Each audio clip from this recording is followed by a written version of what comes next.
ونصلی علی رسولہ الکریم اما بعد فاعوذ باللہ من الشیطان الرجیم بسم اللہ الرحمن الرحیم۔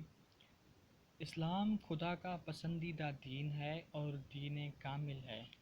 دین کامل کا مطلب یہ ہے کہ جو آپ کی ساری زندگی کے معاملات میں آپ کی رہنمائی کرے۔ دین کامل یہ ہے۔ وہ دین کبھی کامل نہیں ہو سکتا جو آپ کے عقیدے کا تو بتائے پر آپ کے عبادات کا نہ بتائے، عبادات کا بتائے لیکن آپ کے معاملات کو حل نہ کرے، آپ کے معاملات کو درست کرے لیکن آپ کے فیملی میٹرز کو نہ سدھارے، آپ کے فیملی میٹرز کو درست کرے لیکن آپ کے اخلاق اور اخلاقیات کو بہتر نہ کرے، وہ دین کبھی دین کامل نہیں ہو سکتا۔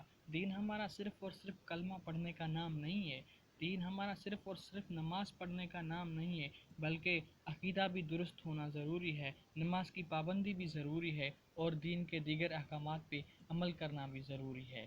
یہ جو کلمہ طیبہ کا بیج ہمارے دل میں ہے، اس پر پھل لگانا، وہ پھل ہر طرح کا ہونا چاہیے اور ہر وقت اسے پھل دینا چاہیے۔ Thanks for watching.